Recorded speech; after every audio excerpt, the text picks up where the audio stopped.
मरकुस का अध्याय 11 और वचन नंबर 1 से। जब वे यरूशलेम के निकट जैतून पर्वत के किनारे बैतफगे और बैतनिय्याह को पहुँचे तो उसने अपने चेलों में से 2 को भेजा और उससे कहा, अपने सामने के गांव में जाओ और प्रवेश करते ही तुम्हें एक गदही का बच्चा बंधा हुआ मिलेगा, जिस पर अब तक कोई सवार नहीं हुआ। उसे खोल कर ले आओ। यदि कोई तुमसे कहे, ऐसा क्यों करते हो, तो तुम कहना, प्रभु को इसकी आवश्यकता है और वह तुरंत ही उसे यहाँ भेज देगा। वे गए और उन्होंने बाहर गली में द्वार के पास एक गदही के बच्चे को बंधा हुआ पाया और वे उसे खोलने लगे। वहाँ खड़े कुछ लोगों ने उनसे कहा, ये क्या कर रहे हो? गदही के बच्चे को क्यों खोलते हो? और यीशु ने जैसा बताया था उन्होंने वैसा ही उनसे कह दिया। तब उन्होंने उसे ले जाने दिया। उन्होंने गदही के बच्चे को लाकर उस पर अपने वस्त्र डाले और उस पर बैठ गया। और बहुतों ने अपने वस्त्र मार्ग पर बिछाए और अन्य लोगों ने खेतों से डालियां काटकर फैला दी। वे जो उसके आगे आगे जाते और जो पीछे चले आते थे, पुकार कर कह रहे थे, होशाना, धन्य है वो जो प्रभु के नाम से आता है। हमारे पिता दाऊद का आने वाला राज्य धन्य है। सर्वोच्च स्थान में होशाना। और यूहन्ना का अध्याय में भी हम देखते हैं, 12 अध्याय में, यूहन्ना का 12 अध्याय वचन नंबर 12 पंक्ति से। दूसरे दिन पर्व में आई हुई भीड़ ने जब यह सुना कि यीशु यरूशलेम आ रहा है, तब लोग खजूर की डालियां लेकर उससे भेंट करने को निकले और पुकारने लगे, होशाना, धन्य है वो जो प्रभु के नाम से आता है, अर्थात इजराइल का राजा। और गधे का बच्चा पाकर यीशु उस पर बैठ गया, जैसा लिखा है, हे सिय्योन की बेटी, मत डर, देख तेरा राजा गधे के बच्चे पर बैठा हुआ चला आता है। उसके चेले पहले तो ये बातें न समझे, परंतु यीशु के महिमान्वित होने के पश्चात उन्हें स्मरण हुआ कि ये बातें उसके विषय में लिखी गई थी और लोगों ने उसके साथ ऐसा ही किया था। लाजर को कब्र से बाहर बुलाने और मृतकों में से जिलाने के समय जो भीड़ यीशु के साथ थी, वो उसकी साक्षी दे रही थी। भीड़ इस कारण उससे भेंट करने को निकल आई, क्योंकि लोगों ने सुना था कि उसने ये चिन्ह दिखाए हैं। इसलिए फरीसियों ने एक दूसरे से कहा, सोचो तो सही कि तुमसे कुछ नहीं बन पड़ता। देखो, संसार उसके पीछे चल पड़ा है। सो प्रार्थना करते। प्यारे पिता परमेश्वर, धन्यवाद करते प्रभु लॉर्ड आपके अद्भुत प्रेम के लिए परमेश्वर। यस लॉर्ड, प्रभु सचमुच आप राजा है परमेश्वर। प्रभु आप हमारे लिए इस दुनिया में आए प्रभु, एक मसीहा बनकर। आप प्रभु लोगों के दिलों में राज्य करने वाला परमेश्वर और प्रेम से राज्य करता है परमेश्वर। यस लॉर्ड, धन्यवाद करते हैं परमेश्वर कि आज के दिन में परमेश्वर हम आज भी यहाँ पे पढ़ रहे हैं परमेश्वर। आज के दिन हर एक कलीसियाओं में परमेश्वर आपके इस हिस्से का जो एक अद्भुत हिस्सा है परमेश्वर, कि आनंद का भी हिस्सा है और भी, लेकिन परमेश्वर हम आप धन्यवादित है परमेश्वर कि आपने हमारे लिए सब कुछ पूरा किया है उस क्रूस में परमेश्वर।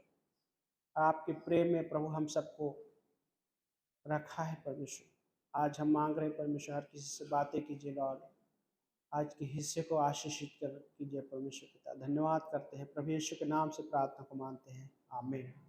बैठ सकते हैं आप सभी।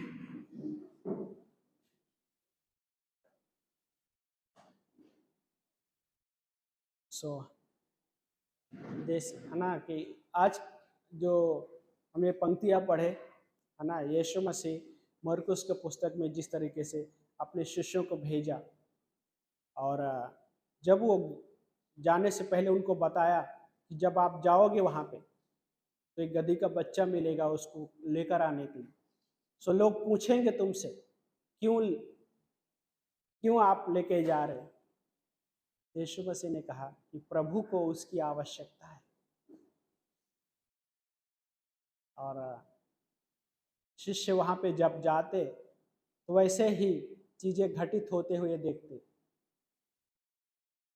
और वो गधी के बच्चे को लेकर आते, और यीशु मसीह को उस गधी के बच्चे पे बिठाकर जब यरूशलेम में प्रवेश किया प्रभु यीशु मसीह।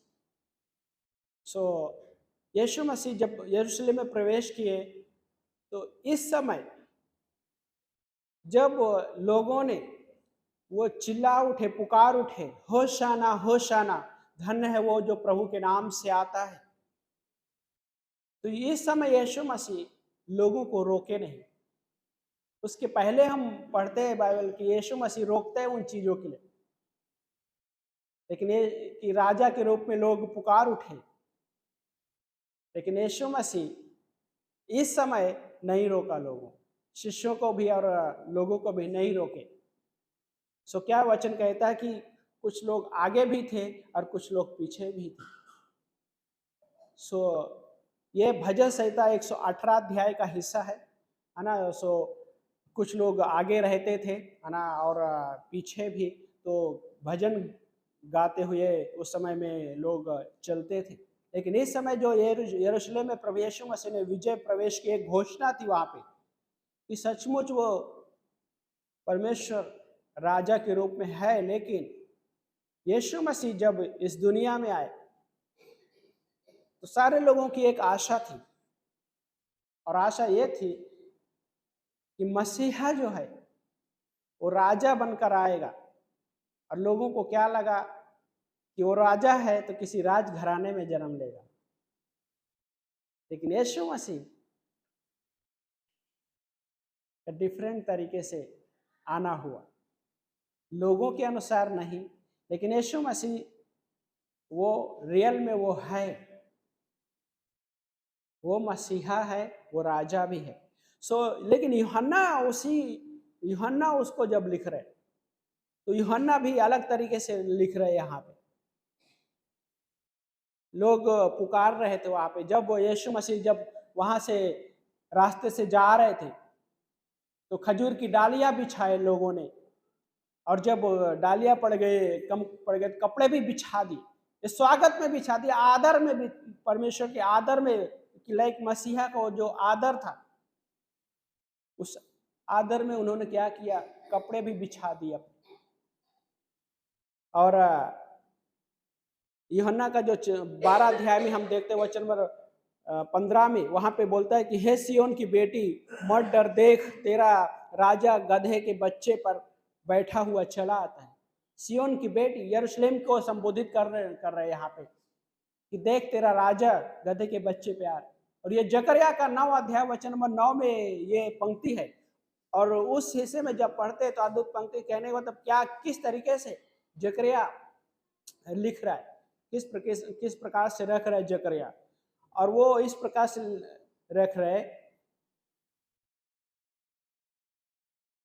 जकरिया का 9 अध्याय में वचन नंबर 9 में मिल गया आप सभी को? खोलिए मेरे साथ, यदि किसी को ना मिल रहा हो तो मदद कर दीजिए। जकरिया 9 अध्याय का वचन नंबर 9।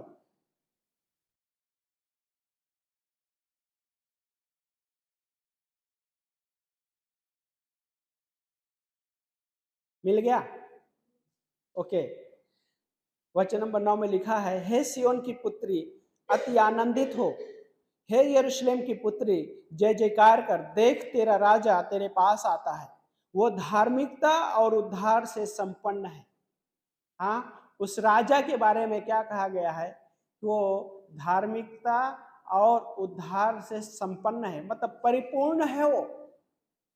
और वो ही लाइक साल्वेशन की जो जरूरत है, होशाना का जो मतलब है इब्रानी में होशाना का मतलब यह है कि कृपया हमें बचा। और उसका मतलब ये भी निकाला है कि अब हमारा उद्धार कर। और लोग उसी के लिए वेट कर रहे थे सारे इज़राइल के लोग वेट कर रहे थे, इंतजार कर रहे थे कि मसीहा आएगा। और यहाँ पे जब वो प्रवेश किए यरूशलेम में, तो चिल्ला उठे कि हमें बचा, होशाना होशाना, जो पुकार थी उनको उद्धार के लिए पुकार थी कि हमारा उद्धार करब। हाँ, और होता है ना, जब लोग कठिनाई से गुजरते हैं तो है ना, क्या पुकार एक होती है कि हमें कोई बचाने वाला हो इस कठिनाई से। लेकिन लोग जिस तरीके से सोच रहे थे उस तरीके से नहीं था। लेकिन यीशु मसीह जब विजय प्रवेश के यरूशलेम में, सोचिए थोड़ी देर के लिए वो आवाज किस प्रकार से गूंज उठी रहेगी। और लूका में लिखता है, लूका में एक आई थिंक 19 अध्याय में है लूका में, तो वहां पे लूका में एक पंक्ति है, पढ़ते उस पंक्ति में बोलता है, वापस फिर से हम आएंगे यहाँ पे।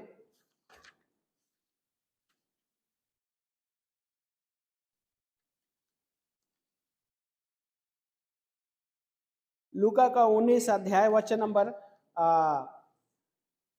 40वीं पंक्ति 39 में बोलता है कि भीड़ में खड़े कुछ फरीसियों ने उससे कहा, हे गुरु, अपने चेलों को डांट। फरीसियों ने क्या कहा कि अपने चेलों को डांट, इनको रोक दे। हाँ, रोकने के लिए कहा। लेकिन आगे पंक्ति क्या बोलती, वचन नंबर 40 में, उसने उन्हें उत्तर दिया, मैं तुमसे कहता हूं कि यदि ये चुप रहे तो पत्थर भी चिल्ला उठेंगे। हाँ, यदि मैं इनको चुप करा दूं तो पत्थर चिल्ला उठेंगे। और यीशु मसीह उनको चुप नहीं कराया। वो पुकार इतनी तेज थी, लेकिन फरीसियों ने क्या सोचा, है ना, क्योंकि यूहन्ना में लिखता है कि हमसे तुमसे क्या बोलते हैं कि कुछ नहीं करते बना। और उनकी सोच विचार अलग थी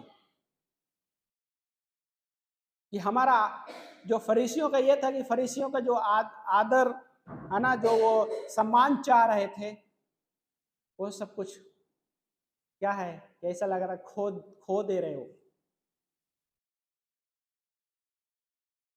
लेकिन यीशु मसीह ने कहा अगर ये चुप रहे तो पत्थर भी चिल्ला उठे।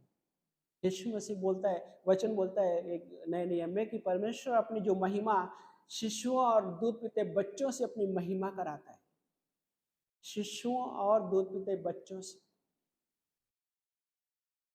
और ये पावरफुल हिस्सा है कि यीशु मसीह वो शब्द कह रहे कि अगर मैं ये चुप रहे तो पत्थर भी चिल्ला उठे।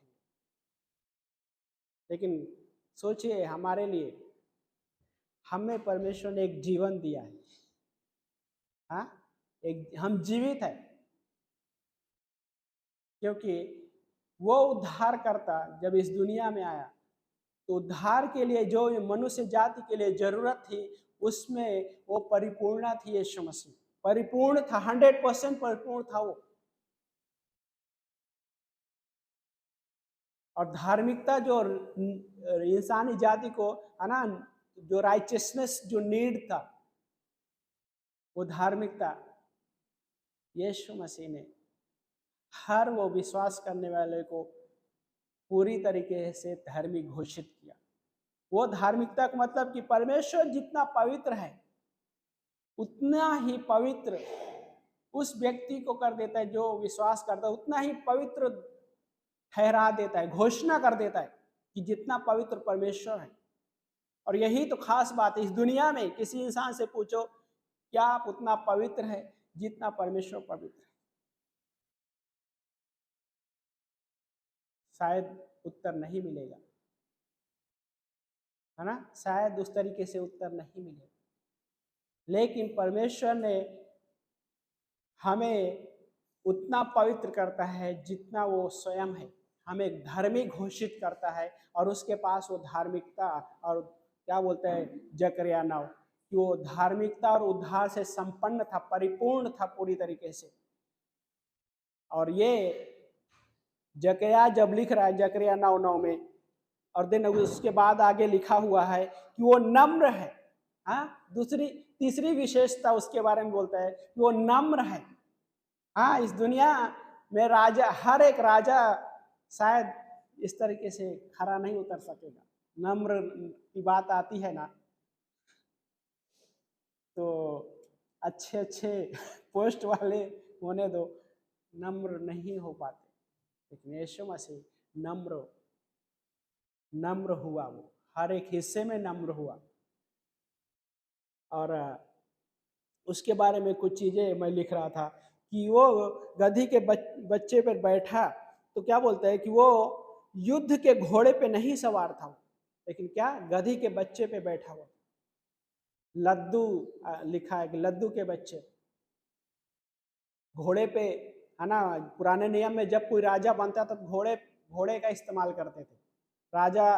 और इवन कहने का मतलब कि वो जब युद्ध के लिए कोई राजा निकलेगा तो घोड़े पे सवार होगा, लेकिन यीशु मसीह ने घोड़े पे सवार नहीं थे। और देन क्या बोलता है कि यीशु मसीह वो ना तो एक उसके हाथ में तलवार थी। इस दुनिया में क्या बोलता है कि लोग तलवार से तो किसी के ऊपर राज्य किया जा सकता है ना, लेकिन प्रेम से राज्य करना हर किसी के पास नहीं है। और वो है प्रभु यीशु मसीह, जो लोगों के दिलों में, लोगों के जीवन में जब राज कर रहा है तो कैसे राज कर रहा है? प्रेम से राज कर रहा है, तलवार से राज्य नहीं किया। और आज भी बात, आज भी वही है। हाँ, और दिन आगे लिखा है कि और क्या बोलते हैं कि वो मुकुट भी पहने नहीं हुए था, है ना। मुकुट एक बोलता है ना कि वैभव मतलब दिखाता है कि कितना राजा का पोशाक में शामिल हो जाता है, लेकिन प्रकाशित वाक्य में लिखा है लाइक उस वो मुकुट इस तरह से रहेगा, महिमा से भरा हुआ रहेगा उसके पास। और देन आगे लिखा है, आगे इस प्रकार से कि वो और ना तो वो हो रथ पर सवार था जैसे कि अनेक राजा लोग करते। अपनी सवारी के लिए क्या इस्तेमाल किया? गधी के बच्चे को। सोचिए, है ना, तो गधी का बच्चा कितना खुश हुआ रहेगा। इस दुनिया में लोग, है ना, पोजीशन चाहिए, लेकिन नम्र होने के लिए बहुत टफ होता है ना। लाइक एक गधी के बच्चे के रूप में, है ना, कोई भी मतलब रियल नहीं बट उस तरीके से सिंबॉलिक अगर कहा जाए, चिन्हित रूप में, तो कोई भी नहीं बनना चाहेगा, है ना। लेकिन यीशु मसीह लाइक उस बच्चे को इस्तेमाल किया। और एक कहने का मतलब कि एक नम्र होने की एक तस्वीर है। परमेश्वर के राज्य में कैसा व्यक्ति इस्तेमाल होता है? जो नम्र है और जो अवेलेबल है।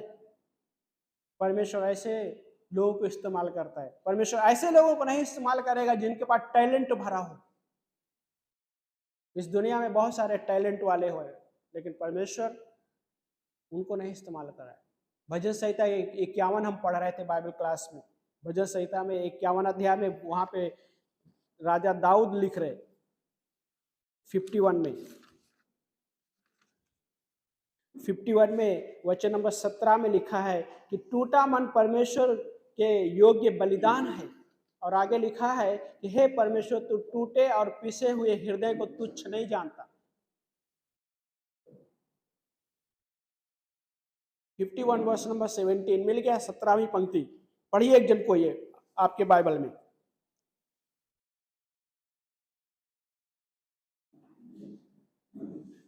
पढ़िए, कोई भी भाषा में चलेगा, पढ़िए।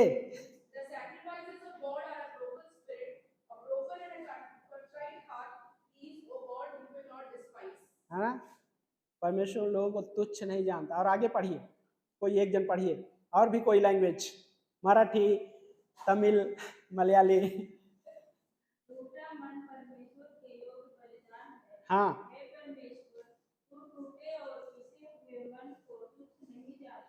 टूटे और पिसे हुए मन को तुच्छ नहीं जानता। सौम्या सिस्टर, आपके पास कौन सा लैंग्वेज? पढ़िए।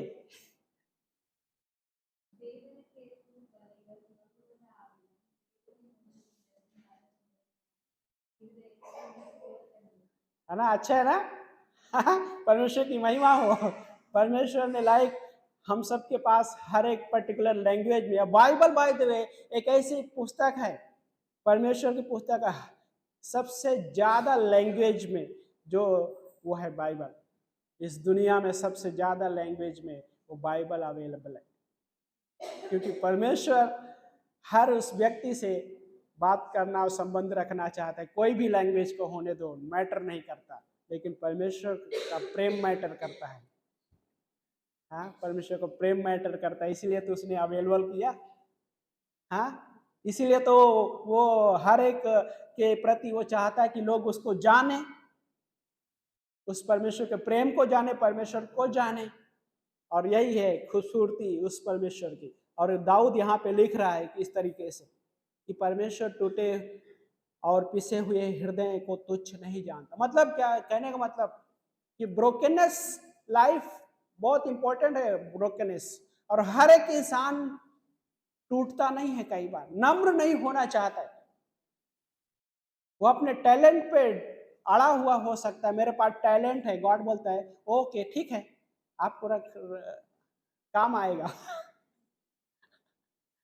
लेकिन परमेश्वर कैसे लोगों को इस्तेमाल करता है? जो नम्र है, ब्रोकन हार्ट, है ना। टूटना क्या होता है? कि टूटना ये होता है कि जीवन में जो परिस्थितियां हैं, ऐसी परिस्थिति आती है कि वो परिस्थिति किसी भी एंगल से वो हल नहीं कर सकता, उसके बस में कुछ भी नहीं है, तभी वो ब्रोकननेस कहलाता, तभी वो टूटापन कहलाता है। अगर टूटापन नहीं है तो क्या कहने का मतलब वो कैसा रहेगा कि वो उसके अगर बस में रहेगी तो वो परिस्थितियों को कहीं ना कहीं किसी न एंगल से हल करने के लिए सोचता है कि हल तो हो जाए, हाँ फाइनली कहीं से कर लेता है।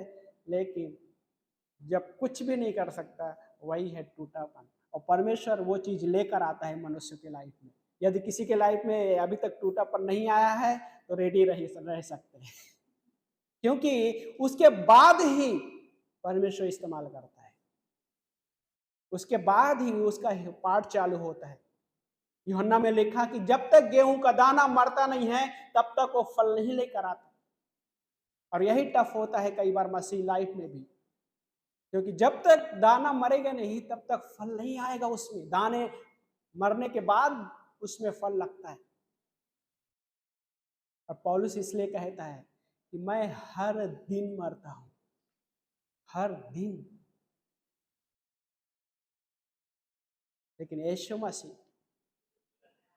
मसीह हमारे लिए सोचिए, लाइक सारे देश के लिए, सारे हर एक व्यक्ति के लिए, जब वो यरूशलेम में प्रवेश किए, यरूशलेम में गधी के बच्चे पे, और वो पुकार अपने आप में बहुत बहुत ही अद्भुत पुकार थी, होशाना होशाना, धन्य है वो जो प्रभु के नाम से आता है, अर्थात इजराइल का राजा।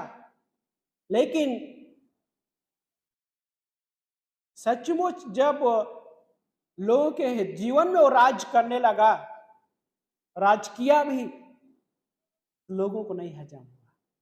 ये हमारा राज्य छीन लेगा, हाँ हमारा राज्य छीन लेगा। भजन संहिता 118 अध्याय में जब पढ़ते, वहां पे वचन नंबर 25 और 26 में लिखा है, 118 का 25 वचन बोलता है कि हे यहोवा हमारी विनती सुन, हमें बचा ले। होशाना का मतलब वही है कि हमारी विनती सुन, हमें बचा ले, हमारा उद्धार कर।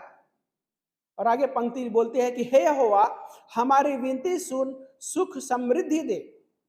हाँ, सुख समृद्धि दे। इस दुनिया में हर एक इंसान सुख समृद्धि चाहता है, लेकिन बिना टूटे। हाँ, बिना टूटे हुए। लेकिन परमेश्वर के राज्य में कैसा? यस, कई बार परमेश्वर उसके पहले भी चीजें करता है, ऐसा नहीं है कि नहीं करता है, लेकिन असली जो ब्लेसिंग का हिस्सा तब वो आनंद समझ पाए, आनंद उठा पाएगा जब वो ब्रोकननेस के, टूटने के बाद वाला जो ब्लेसिंग है ना, वो सबसे बेहतर होती है, नम्र हो जाना। और ये पंक्ति में फिर आगे क्या बोलते हैं कि धन्य है वो जो यहोवा के नाम से आता है, हम तुमको यहोवा के घर से आशीर्वाद देते हैं। है ना। धन्य है वो जो यहोवा के नाम से आता है, यीशु मसीह। यूहन्ना का 6 अध्याय में क्या बोला कि मैं वो रोटी हूं जो स्वर्ग से उतरी हुई हूं, जीवन की रोटी मैं हूं। वो उद्धार करता है, उसके पास उद्धार है, परिपूर्ण उद्धार है, संपूर्ण राइचियसनेस धार्मिकता है। और वो क्या बोलता है, वो मनुष्य को जो जरूरत थी स्वर्ग की रोटी, है ना, उदाहरण भी दिया कि मरुस्थल में, जंगल में हमारे बाप दादाओं ने रोटी खाई, मन्ना खाया, लेकिन वो मर गए। लेकिन जो मुझ पर विश्वास करता है, मर भी जाए तो भी वो जीवित रहेगा। और आज वही है कि यीशु मसीह जब इस दुनिया के हर एक किसी भी इंसान को उद्धार देता है, पापों से क्षमा देता है, तो यीशु मसीह उसको उसके साथ साथ में बहुत सारी चीजें जोड़ देता है। लेकिन उसके साथ साथ में यीशु मसीह एक चीज और बाइबल ये नहीं कहती। बाइबल ये नहीं कहती कि जब आप यीशु मसीह में विश्वास करोगे तो आपके जीवन में तकलीफें नहीं आएगी, ये कहीं नहीं लिखा। लेकिन एक चीज जरूर कहा है, मेरा अनुग्रह तुम्हारे लिए काफी है। हाँ, पौलुस ने लिखा दूसरा कुरिन्थियों, मेरा अनुग्रह तुम्हारे लिए काफी है। वो ग्रेस आपके कठिन परिस्थिति में, वो ग्रेस आपके लिए रहेगा। कठिन होगा परिस्थितियों में जीने के लिए, परिस्थितियों में चलने के लिए, लेकिन अनुग्रह जो है आपको उस समय ताकत देगा कि मैं सॉरी, परिस्थितियां आपको वैसे लगेगी, लेकिन परमेश्वर आपको उस परिस्थिति में से बाहर निकालने के लिए उसके पास सामर्थ है। कई बार परिस्थिति वैसे रहेगी, लेकिन उसके ऊपर से गॉड लेकर जाएगा। यही उसका ग्रेस है। और इस आगे इस पंक्ति में जब पढ़ते यूहन्ना के अध्याय में आते हैं वापस, यूहन्ना 12 में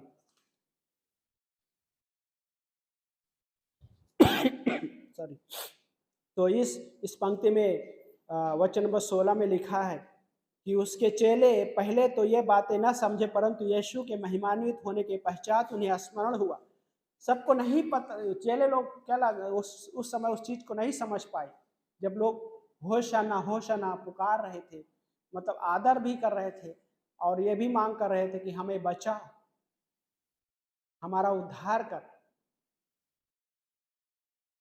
और क्या कह रहे, धन्य है वो जो प्रभु के नाम से आता है। मतलब कि वो धन्य मतलब आशीषित शब्द, हिंदी में उसको और ट्रांसलेशन करेंगे तो आशीषित है वो। लेकिन यीशु मसीह हर किसी को आशीष देने के लिए आए इस दुनिया, और सबसे बड़ी आशीष जो क्या है, और वह है साल्वेशन, उद्धार। सबसे बड़ा चमत्कार की बात करें, मनुष्य के जीवन में मिरेकल की बात करें, सबसे बड़ा मिरेकल ये है कि उसको पापों से क्षमा मिलती है, उद्धार। सबसे बड़ा मिरेकल इस दुनिया में जो कोई नहीं कर सकता। डॉक्टर तो बीमारी से ठीक कर सकता है, लेकिन पापों से क्षमा नहीं कर सकता, उद्धार नहीं दे सकता। हाँ, कई बार लोग शब्दों को इस्तेमाल कर सकते, उसने मेरा उद्धार कर दिया, बट एक्चुअल में डॉक्टर उद्धार नहीं कर सकता, बीमारी से बचा सकता है। लेकिन यीशु मसीह पापों से क्षमा देकर वो जीवन देता है, जो जीवन हमेशा के लिए रहने वाला जीवन है, अनंत का जीवन। डॉक्टर एक बार बीमारी से ठीक कर सकता है, फिर दूसरी बार भी तो बीमार होते हैं, फिर से डॉक्टर के पास, डॉक्टर का बिल बनते रहेगा। हाँ, हम उसके खिलाफ नहीं है, हाँ ओके, नहीं कल के कोई आके बोले आपने बोला था इस तरीके से, हम डॉक्टर के पास नहीं जाएंगे, ऐसा नहीं कह रहे। लेकिन यीशु मसीह सबसे बड़ा जो चमत्कार है लोगों के जीवन करता, वो है पापों से क्षमा। क्योंकि वो उद्धार, धार्मिकता और उद्धार से संपन्न है। वो एक रिडीमर है, छुड़ाने वाला। और जो छुटकारा हमें दे रहा है, तो कैसे छुटकारा दे रहा है, वो अपने लहू के द्वारा हमें छुटकारा दे रहा है। निष्पाप निष्कलंक लहू के द्वारा हमें छुटकारा दे रहा है। और आज भी है ना, शैतान इस दुनिया में हर एक चीज का डुप्लीकेट करता है। हाँ, हर एक चीज का डुप्लीकेट करेगा, है ना। एक पहली बार जब हमको पता ही नहीं था, है ना, तो अ, देखा कि एक गाड़ी में वो व्यक्ति अंगूर लगाए हुए था। मैं बोला ये कैसा अंगूर टांगे हुए हैं आगे। पहली बार देखा मैं, तो मुझे नहीं पता था उस समय कि ये ऐसा भी नकली भी ऐसा है, होता है क्या। तो अंगूर लगाया हुआ था और देन ये मैं बोला ये क्या है, ऐसा कैसे हो सकता है। लेकिन क्या बोलते हैं कि हर इस दुनिया में हर एक वो चीज़ का डुप्लीकेट है, नकली है ना। शैतान भी हर एक चीज़ नकली नकली लेकर पेश करेगा, लेकिन यीशु मसीह का लहू का कॉपी नहीं कर सकता। वो स्पेशल है, और जिस लहू के द्वारा यीशु मसीह हमको छुटकारा दिया, उसी लहू के द्वारा उसको कॉपी नहीं कर सकता है। शैतान बोल भी सकता है मैं तुमको जो चाहिए वो दूंगा, और कई बार लोगों को वो प्रोवाइड भी करता है, क्योंकि उसके पास भी सर्टन टाइप ऑफ है ना अथॉरिटी है। कुछ कुछ प्रकार की उसके पास अधिकार है, कहने का मतलब कि उस क्षमता है करने की, लेकिन परमेश्वर के जैसा नहीं। लोगों को भी बहुत सारी चीजें देने को देता भी है, लेकिन उसके देने का मकसद क्या होता है, वो मकसद ये होता है कि वो परमेश्वर के पास न जा सके, परमेश्वर पे डिपेंड ना रह सके, परमेश्वर से ना मांग सके। वो बोलता है कि मैं प्रोवाइड करूंगा, शैतान बोलता है। और कई बार लोगों को देता भी है, लोग बोलते हैं मेरे पास सब कुछ है, लेकिन क्या है यीशु मसीह जो प्रेम दे रहा है वो प्रेम है क्या, वो नम्र जीवन है क्या। लेकिन यीशु मसीह हमसे प्रेम किया और पवित्र आत्मा के द्वारा हमें पे अपना प्रेम भी उड़ेला, हम भी उसी प्रेम के द्वारा औरों को भी प्रेम कर पाते हैं। हमें वो हमारे अंदर क्षमता बनाता है प्रेम करने के लिए, है ना। एक गाना है, अपनों को तो सब प्यार करते लेकिन औरों से प्रेम करना मसीहा सिखाते हैं, गैरों से हाँ प्रेम करना मसीहा सिखाते हैं। इस दुनिया में अपनों से तो सब कोई प्रेम करता है, लेकिन गैरों से प्रेम करना यीशु मसीहा सिखाता है, दुश्मन से, है ना, दुश्मन से। और ये कैसे हो पाता है, क्योंकि उसने हमारे अंदर अपना प्रेम उड़ेला है, और उसी वजह से हम भी प्रेम कर पाते हैं। और उसके साथ साथ जब एक चीज मैं सोच रहा था इन हिस्सों में कि उस समय जब यीशु मसीह यरूशलेम से गुजरे, लाइक विजय प्रवेश किया यरूशलेम में, है ना, कि वही लोग जो होशाना पुकार रहे थे, धन्य है प्रभु के नाम से जो आता है, वही लोग बाद में चिल्ला उठे, क्रूसीफाई हिम, उसे क्रूस पे चढ़ाओ, क्रूस पे चढ़ाओ। क्योंकि मनुष्य बदलता है, मनुष्य बदलता है, लेकिन परमेश्वर जो कभी नहीं बदलता है, वो परमेश्वर कल आज युगान युग एक सा परमेश्वर है। इब्रानी का 13 अध्याय में, और वो कहता है कि मैं तुम्हें कभी नहीं छोड़ूंगा, कभी नहीं त्यागूंगा। ये दुनिया मुझे भले ही छोड़ सकती है, क्योंकि ये संसार मुझे नहीं जाना। यीशु मसीह बोलते हैं ये संसार मुझे नहीं जाना, ना तो मुझे ग्रहण करता है, लेकिन यीशु मसीह ने हमें अपने प्रेम में ग्रहण किया। और वो परमेश्वर हमसे प्रॉमिस क्या कर रहा है कि मैं तुम्हें कभी नहीं छोड़ूंगा, कभी नहीं त्यागूंगा, क्योंकि वो परमेश्वर कल आज और युगान युग एक जैसा है। वो कभी ना बदलने वाला वो परमेश्वर है, लेकिन हमारी परिस्थितियों को जरूर बदलता है, क्योंकि वो परमेश्वर हमारे जीवन को यूं ही नाश होने देने के लिए नहीं आया इस दुनिया, हमको बचाने के लिए आया, हमको बचाया और हमारे जीवन में वो चीज़ों को पूरा करना जानता भी है और पूरा करता भी है। कई बार हम बहुत सारी चीज़ों को जो प्रार्थना भी नहीं करते, उन चीज़ों को भी परमेश्वर हमारे जीवन में लेकर आता है, ताकि हम उसके साथ परमेश्वर की महिमा कर सकें। यह उसका उद्देश्य है कि हम परमेश्वर की महिमा करते हुए जीवन को जी सकें। ब्लेसिंग, हर एक ब्लेसिंग का उद्देश्य यही है कि परमेश्वर की महिमा करना। कई प्रॉब्लम यहाँ पे हो जाती है कि विश्वासी कई बार उस आशीष को महिमा देना शुरू करता है, बजाय उसके कि आशीष देने वाले को महिमा जो मिलनी चाहिए, आशीष जो होती है उसको महिमा देना शुरू कर देता है। और यही प्रॉब्लम है। परमेश्वर जो आशीष देने वाला है उसको महिमा जाना जरूरी है, तब वो दूसरी आशीष के लिए डोर ओपन करता है। हाँ, मलाकी में क्या बोला? परख, हाँ, परमेश्वर परख कर देखो आकाश के झरोखों से वो आशीष की वर्षा करता है कि नहीं करता, है ना। वो टाइथ 10वां अंश के बारे में बोल रहा है, 10वां अंश बोलता है, बट परख कर देखो वो रियल है। लेकिन यहाँ पे क्या हुआ, कुछ समय के लिए लोगों ने परखा, मतलब ऐसा लगा कि ये जो उद्धार करता है ना, चिल्ला उठे होशाना होशाना, धन्य हो जो प्रभु के नाम से आता है। लेकिन वही लोग पलट गए और उन्हीं लोगों ने थोड़े दिन में क्या हुआ, क्रूस पे चढ़ाने के लिए चिल्ला उठे, क्योंकि यीशु मसीह रियल में देखा जाए तो उनको क्या लगा था कि हम सही कर रहे हैं, यह सही के अनुसार सही कर रहे थे, लेकिन उनको नहीं पता था कि परमेश्वर की योजना है। लेकिन वो नफरत में यीशु मसीह को क्रूस पे चढ़ाया, लेकिन यीशु मसीह ने फिर भी उनसे प्रेम किया और उस चीज को परमेश्वर ने स्वीकार किया, जो क्रूस की मृत्यु थी उसको स्वीकार किया। और कैसे स्वीकार किया? एक आनंद में स्वीकार किया। उन्होंने कुड़कुड़ाते हुए नहीं स्वीकार किया उस क्रूस की मृत्यु को। यदि वो कुड़कुड़ाते, थोड़ी देर के लिए सोचिए, अगर यीशु मसीह उस क्रूस पे कुड़कुड़ाते अगर थोड़ा भी, तो भी मैं ये सोच रहा था कि इंसानी जाति के लिए जो पाप की क्षमा के लिए जरूरत थी वो नहीं मिल पाता था। अगर सोचिए 1% भी यीशु मसीह उस क्रूस पे कुड़कुड़ाते तो पाप की जो क्षमा के लिए रिक्वायरमेंट थी वो पूरा नहीं हो पाता था। लेकिन यीशु मसीह ने उस क्रूस पे कुड़कुड़ाया नहीं, परंतु उसको आनंद के साथ उन्होंने सहन किया, आनंद के साथ। यस, क्रूस पे जाने से पहले गतसमनी के बगीचे में प्रार्थना किया, हे परमेश्वर हो सके तो ये कटोरा मुझसे दूर करो, परंतु मेरी नहीं आपकी इच्छा पूरी होने पाए, आपकी इच्छा पूरी हो नहीं पाए। ये क्या था? वो कुड़कुड़ाना नहीं था, पिता से विनती किया, पिता हो सके, क्योंकि वो कटोरा बहुत टफ था। पतरस ने लाइक अपने शिष्यों से कहा, यीशु मसीह जो मैं कटोरा पीने पे हूं तुम वो नहीं पी सकते। और रियल था वो, हाँ रियल था।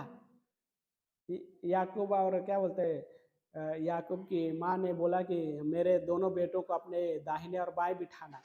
यीशु मसीह ने क्या बोला? जो मैं कटोरा पीने पे हूँ दाएं बाएं बिठाना मेरे हाथ में, पिता के हाथ में, लेकिन जो मैं कटोरा पीने पे हूँ वो कोई नहीं पी सकता। और यीशु मसीह एक गतसमनी के बगीचे में वही चीज था उनके लिए। वो क्या था? प्रेयर कर रहे थे और उस प्रार्थना में क्या हुआ कि पसीना लहू बनकर टपक रहा था। यीशु मसीह उस समय पिता से प्रार्थना की, हे पिता हो सके तो ये कटोरा हटा दो, दूर कर दो, पर मेरी नहीं आपकी इच्छा पूरी होने पाए। उस हिस्से को उन्होंने आनंद के साथ स्वीकार किया। लोगों ने नफरत में क्रूस पे चढ़ाया, लेकिन प्रभु यीशु मसीह ने आनंद से उस क्रूस की मृत्यु सही, क्योंकि उसने हमें और आपको उस क्रूस पे देखा। लेकिन हमें और आपको नहीं जाने दिया, परंतु स्वयं वो क्रूस पे हमारे बदले में गया, हमारे स्थान पे गया। हमें होना चाहिए था उस क्रूस पे, लेकिन हमको उस क्रूस पे नहीं रखा, लेकिन स्वयं वो क्रूस पे 6 घंटे तक लटका रहा। और जो संपूर्ण धार्मिकता के लिए रिक्वायरमेंट थी, संपूर्ण जो उद्धार के लिए रिक्वायरमेंट था, वो उसने पूरा किया, क्योंकि वो सचमुच राजा है। हाँ, राजाओं का राजा और प्रभुओं का प्रभु है। वो प्रकाशित वाक्य में लिखता है, अल्फा और ओमेगा, आदि और अंत, वो परमेश्वर, वो परमेश्वर हमारे जीवन में आज निवास कर रहा है। हमारे जीवन में हम बचाए हुए हैं, हम बचाए गए हैं, लेकिन हम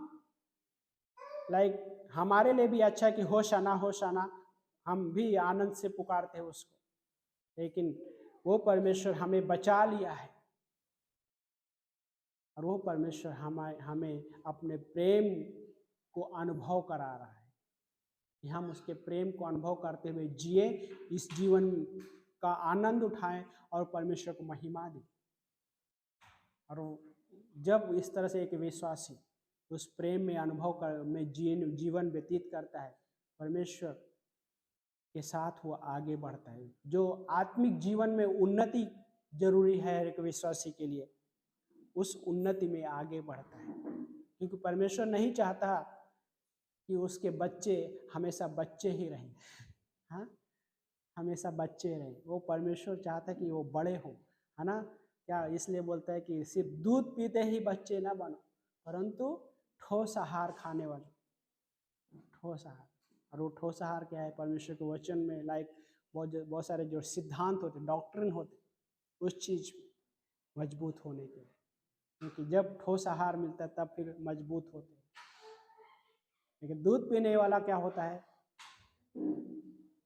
हवा के झोंके में क्या है, इधर उधर घुमाया जाने जैसा होता है। क्यों?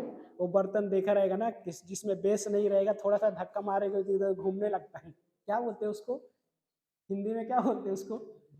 बिना पेंदी का बर्तन है। लेकिन जब क्या होता है पता है कि ठोस आहार मतलब सही जब शिक्षा में होता है तो वो स्थिर रहता है, तो उसको किधर भी नहीं हिला सकते।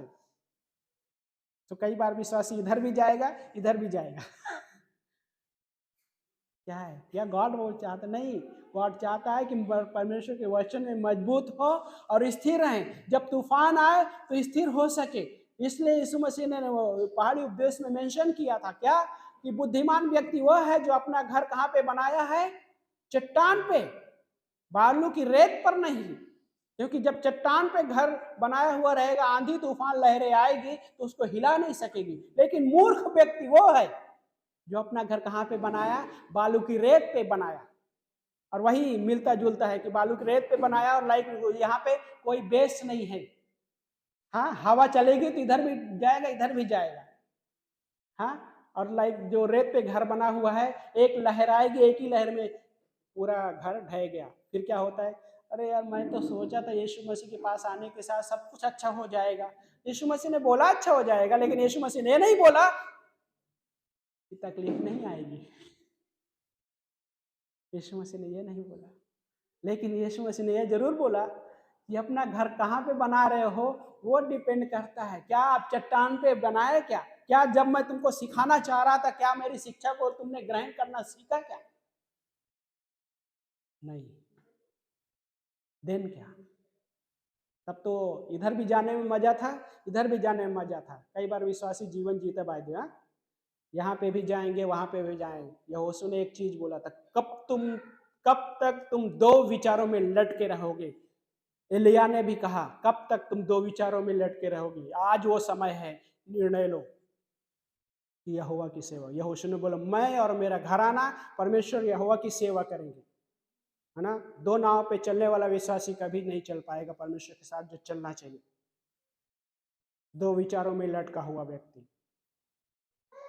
परमेश्वर कई बार वार्निंग भी देता है बाय द वे, कि पर मेरे साथ सहमत हो जाओ। हाँ, सहमत हो जाओ। कई बार परमेश्वर के साथ सहमत होके खड़े हो जाना, गॉड हेल्प करो और मुझे लीड करो। आप गॉड को चैलेंज दो। हाँ, आप अभी तक चैलेंज नहीं दिया गॉड को, मैं आपको बोलता हूँ गॉड को चैलेंज दो। इसका मतलब ये नहीं गॉड गुस्सा हो जाएगा। गॉड को अच्छा लगता है कि आप उस तरीके आओ तो साहस के साथ परमेश्वर के पास उस अधिकार से आओ जो अधिकार उसने दिया है आपको और हमें। उस अधिकार के साथ परमेश्वर के पास आओ। परमेश्वर करना चाहता है, करेगा भी, लेकिन निर्णय लो कि परमेश्वर के साथ उस तरीके से खड़े होने के लिए। हाँ, निर्णय लो। उस हवा में इधर उधर घुमाए जाने के जैसे जीवन मत जीने। परमेश्वर में स्थिर रहने के लिए निर्णय लेना कि दो नाव पे मैं नहीं चलूंगा, दो विचारों में लटका नहीं रहूंगा, अटका नहीं रहूंगा। लेकिन दो विचारों में अटके हुआ व्यक्ति परमेश्वर की महिमा नहीं कर पाएगा, क्योंकि परमेश्वर चाहता है कि वो उन चीजों को आनंद उठाए जो मैंने उसके लिए रखा है।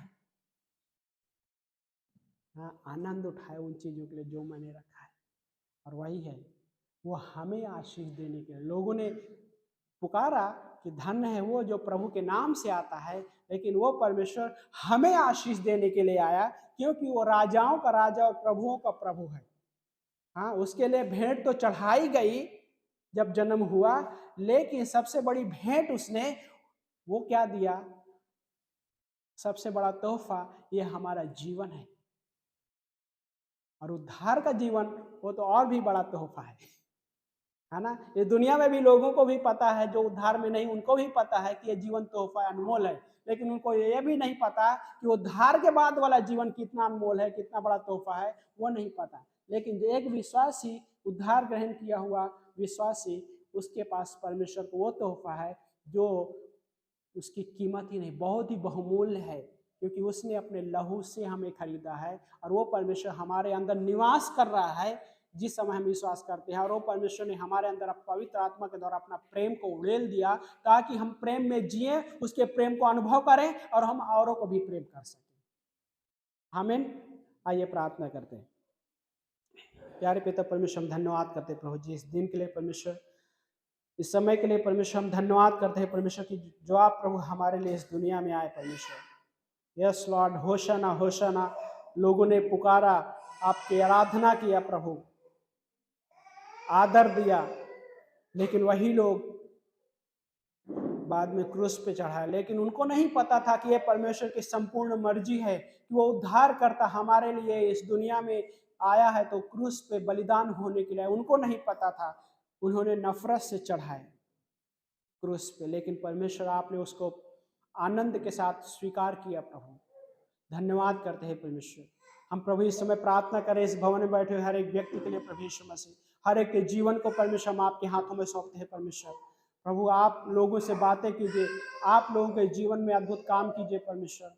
हम मांगते हैं परमेश्वर कि आप उनको मजबूत कीजिए वचन में परमेश्वर। यदि किसी की लाइफ में ऐसा लग रहा है कि हवा के झोंके में इधर उधर घुमाए जाने जैसा चीजें हो रही है, यीशु मसीह आप उन्हें स्थिर कीजिए प्रभु। प्रभु मदद कीजिए प्रभु कि वो स्थिर रहकर जीवन को आनंद उठा सके परमेश्वर। धन्यवाद करते हैं पिता, यस राजाओं के राजा, धन्यवाद करते हैं इस समय। यस पिता, हम इस समय प्रार्थना कर रहे हैं इस भवन में यदि कोई है जो अभी तक अपना जीवन यीशु मसीह को नहीं सौंपा है, या अभी तक वो दो विचारों में लटका हुआ है, तो आज वो समय है आपके लिए। या आप पहले भी यीशु मसीह के बारे में सुने हैं, लेकिन अभी तक यीशु मसीह को अपना उद्धारकर्ता के रूप में नहीं विश्वास किए हैं, नहीं स्वीकारे हैं, तो आज ये आपके लिए एक अद्भुत मौका है। आप मेरे पीछे एक छोटा सा प्रार्थना दोहरा सकते हैं। यदि कोई ऑनलाइन भी सुन रहा है, इसे सुनेगा या सुन रहा है कि यीशु मसीह पे अभी तक विश्वास नहीं किया और अपना उद्धारकर्ता के रूप में नहीं स्वीकारा, तो आपके लिए अद्भुत ये समय है। अद्भुत अनुग्रह, परमेश्वर अनुग्रहकारी परमेश्वर है और वो पापों से क्षमा देना चाहता है और आपके जीवन में आना चाहता है। यदि आप चाहते हैं तो मेरे पीछे एक छोटी सी प्रार्थना दोहरा सकते हैं। हे परमेश्वर, मैं धन्यवाद देता हूँ। हे परमेश्वर, आपके नाम में मैं विश्वास करता हूँ कि आप मेरे पापों के लिए सूली पे चढ़ाए गए, कब्र में दफनाए गए, तीसरे दिन जी उठे।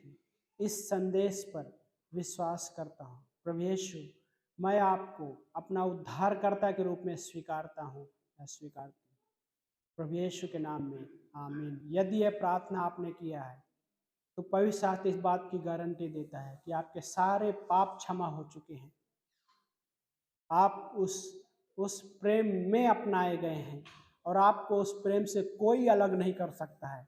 पौलुस ने कहा, परमेश्वर के प्रेम से हमें कोई नहीं अलग कर सकता है, ना गहराई, ना नंगाई, ना तलवार, ना जोखिम, कुछ भी नहीं हमें उससे अलग कर सकता है। धन्यवाद करते हैं परमेश्वर, यस राजाओं के राजा, प्रभु के प्रभु, धन्यवाद करते हैं। हेल्प कीजिए परमेश्वर, ब्लेस कीजिए हर किसी को परमेश्वर, यस लॉर्ड। धन्यवाद करते हैं प्रभु यीशु मसीह के नाम से प्रार्थना को मानते हैं, आमीन।